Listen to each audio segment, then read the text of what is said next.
I'm Sam Tan. I am a member of the Bonsai Society of San Francisco, or the BSSF, and we are here at Japantown at the Cherry Blossom Festival 2023, and we are at the BSSF's Bonsai Show. The one behind me right now, that's a Monterey Cypress.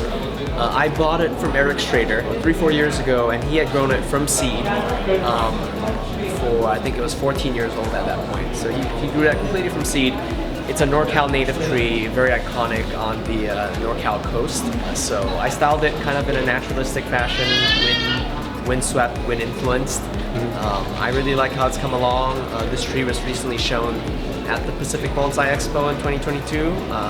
So kind of very proud of how far along it's come. Out in the display window, I have a Sierra Juniper. I bought that in 2018 when I was still fairly new to bonsai. I think it had come out of someone's collection. Someone who had just kind of gotten out of bonsai, they liquidated their collection. That tree, the design of that tree is kind of influenced by the Japanese literati style. They call it Rojin.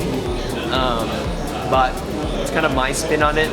It's a native tree on its native foliage, so it has a really charming kind of light blue color that I really like. And you don't often see a lot of kind of long, elegant, light-feeling trees of this species as bonsai. So I think I like it a lot for that reason. The last tree I'm showing is a Japanese contorted quince. So not the dwarf variety that's even more popular for bonsai. That's chojubai. This is known as bokeh, I believe, in Japan.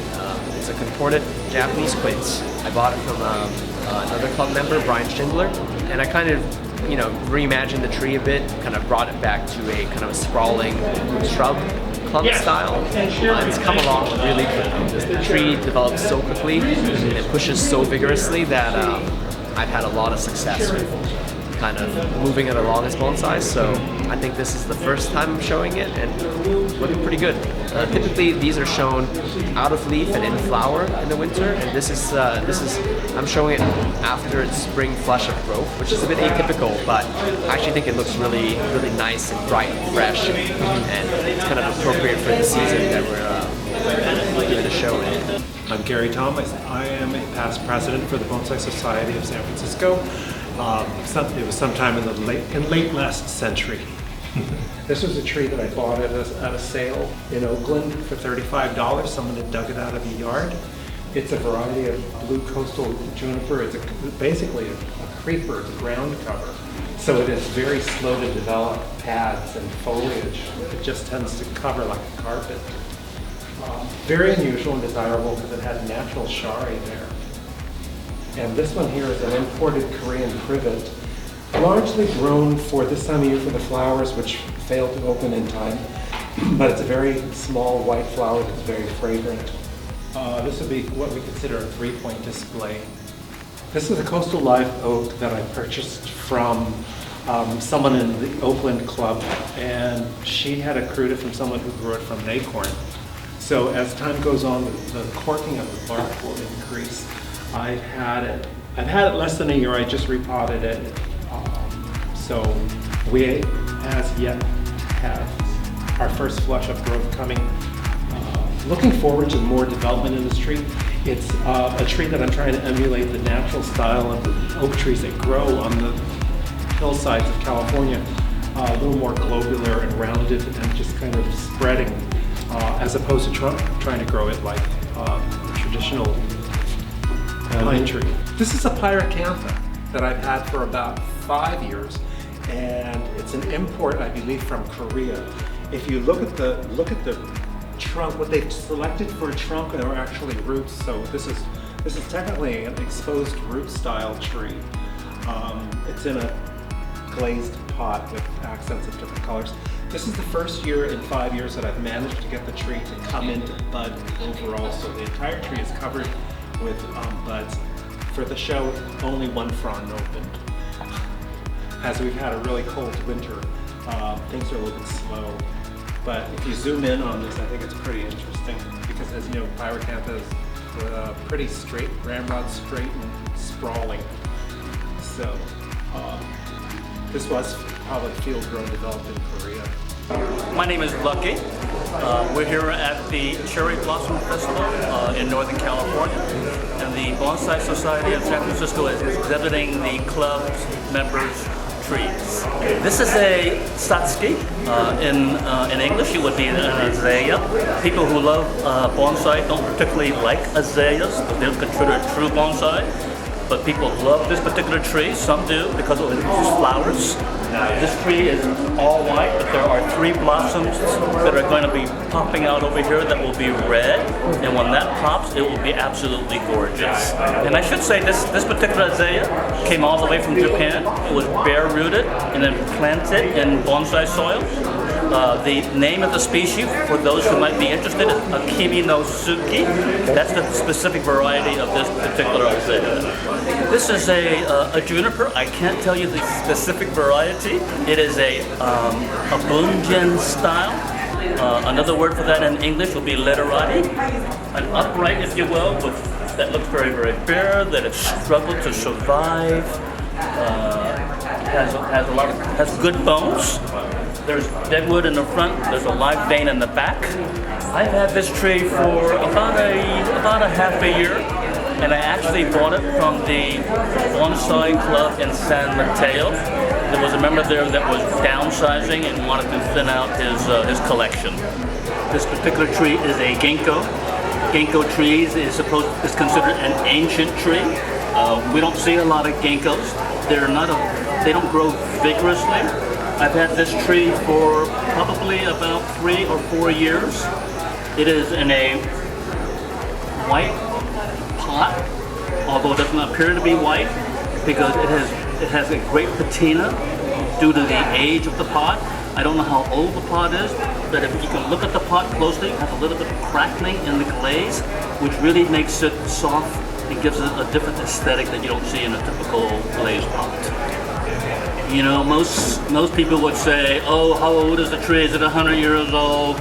You know, bonsai can look great even if it's only 10 years old. I would guess this tree is no more than 15 years old. The pot has got some age on it. I think it could be 40, 50 years old. That's what I think. I'm Bernard. I'm one of the exhibitors, and I'm exhibiting 2 trees today. The one that's next to me is a Japanese black pine, and it's done in the exposed root style. And it simulates trees that grew on hillsides and the soil eroded around the roots. And it's a tree that was propagated at least 15 years ago. So it was like this little seedling, and then I developed it into this particular style over the years. And now it's getting more of like a mature look. Got like the roots are actually barking up and fusing together. So it just gets better and better as it ages. Stylistically, it's very different than most hawthorns. It's more of a bunjin or a literati type style. And the tree, I bought it at a club auction many, many years ago.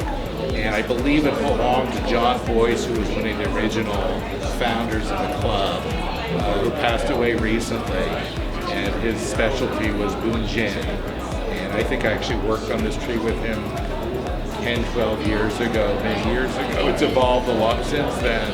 And it's a very different experience growing deciduous versus conifers. It actually takes longer to develop a deciduous tree. It's a slower process. And I'm very happy with its look currently. It's just kind of leafing out, so the leaves are very small and it's got nice spring growth to it. So good time to show and exhibit the tree. I think I've had it for at least 10 years, like 10, 12 years, and it was probably at least 5 to 10 years old, so it could be maybe around 20 years at this point. And again, as the trees get older, if you look at the base of the tree, there's some real nice barking characteristics that are going on. And eventually that'll move all the way throughout the tree. And it's a challenge to keep a tree small like this because they want to grow and they want to bulk up, but to keep it looking this way in the type of proportions that it needs to be, it's a challenge. You always have to stay on top of the growth and not let it get away from you. what I'm showing today is a Costa Rica. I've been working with this tree for the past 3 years, and I was in the particular this display is not conventional bonsai, so I decided to use a different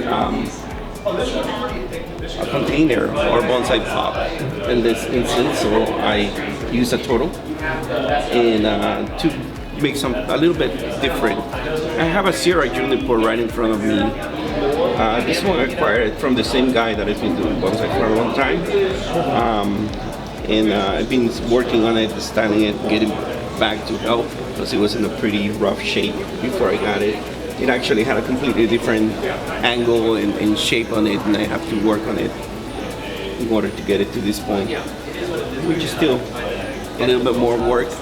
So I had it for the past, I would say 5 years. My name is June Clemena, and I'm a member of the Bonsai Society of San Francisco for 4 years now, and this is the Mugo pine. It's one of a big box store find from Orchard Supply and Hardware when it was still available. So it's been with me since 1998. And you can see it already has a big trunk, and so it's one of those things where you see the crazy people just looking through the foliage canopy and trying to see what kind of trunk there is, because basically in bonsai you're buying the trunk because the foliage will come after. And so this is years of wiring, training, pruning, and pinching, and those kinds of things that most bonsai enthusiasts are familiar with the terminology. So there you go. Yeah, this is a stone that was given to me by a friend of mine. I just got a call one day and said, "Hey, I'm going to throw stones away. Are you interested in seeing them?" And so lo and behold, I saw this. It's a Bizeki, not necessarily Suiseki because it's been polished and there's so human intervention.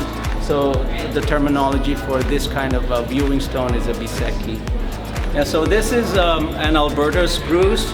Once again, this is a remnant of a Christmas tree that proliferates Lowe's around Christmas time. So if you go to Lowe's maybe the day after Christmas, you'll find some of these trees practically at no cost to you. And so, yeah. But you'll see it's a lot more fuller. Like I said, it's a Christmas tree, so then you have to do the branch selection and so on and so forth, wiring and, you know, pruning as they grow. This one I had Christmas of 1993. I know I started quite a few years back. And the reason I started because someone gave me an empty pot. So that's the inspiration for me going into bonsai, is inheriting an empty pot that's just sitting there. So I had to do something about it. Psyche is like a landscape planting, and so that group of trees is a Chamaecyparis thyoides, or Atlantic white cypress. They are planted from little twig cuttings, so I think everybody can do that.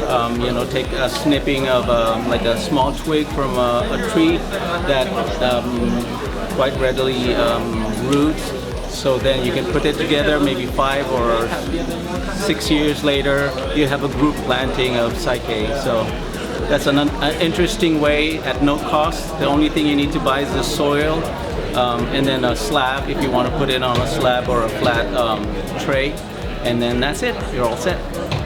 I'm Brian Schindler, a long-term, more than 40-year member of the Bonsai Society of San Francisco. The main tree I'm showing this year is this grafted Itoigawa foliage, which was grafted onto a San Jose juniper, previously owned by Craig Thompson, and it was acquired by Peter T. And I acquired this tree from Peter T. a few years ago. Parts of this tree that I like very much is the shari, which is quite dramatic.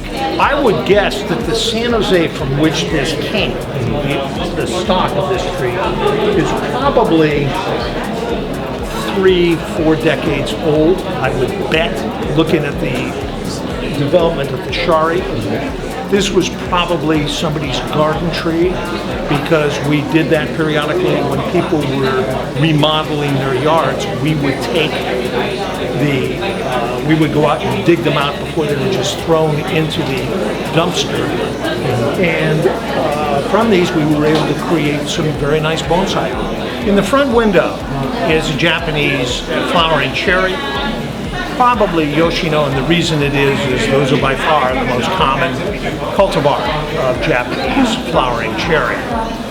I acquired that tree a number of years ago, about maybe 4 or 5, when the botanical garden was closing its nursery and had a sale. It was in about a 2-gallon container, and I gradually moved it onto a bonsai plot. Fortunately, this year, with the cold winter that we've had, the flowers are opening now rather than 3 weeks earlier, which is when they usually do.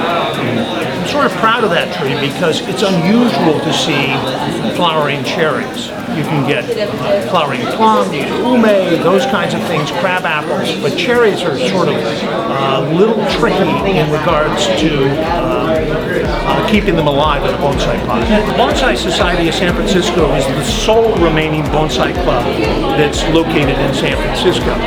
And it's always been a very active club with often very, very dedicated members. We have a number of members who are really trying to create very high quality bonsai. One of the good things about bonsai now, as opposed to when I started, is the access to good educational material. One of the mottos of the Bonsai Club, which was developed by Gary, Tom, Andrea, Burho, and me, goes back to one of our original teachers, who was a very, very nice Japanese gardener by the name of Tosh Saburo Maru. And he would come up regularly, about once a month, and we remember when we were dealing with black pines and when's the proper time to repot them. And so the motto goes, you would bring it into Tosh in December, and he would say, no, it's too early. You'd bring it back in January, no, it's too early. You'd bring it back in February, no, it's too early. And you'd bring it back in March, too late. And that was the kind of education that we had. So with the resources available in this area, Jonas Dupuy,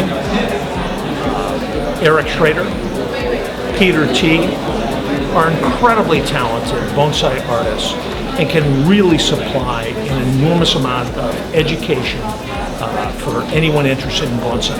I don't think it's possible to really develop bonsai well by just looking at YouTube videos. You can get some idea, but there is an apprenticeship aspect of this to watching how their hands work, doing the same sorts of things again and again. And as Ryan Neal said, bonsai is basically 90% craftsmanship and 10% artistic inspiration. Doing the proper thing again and again and again and again in the right season to the right degree is how you make great bonsai.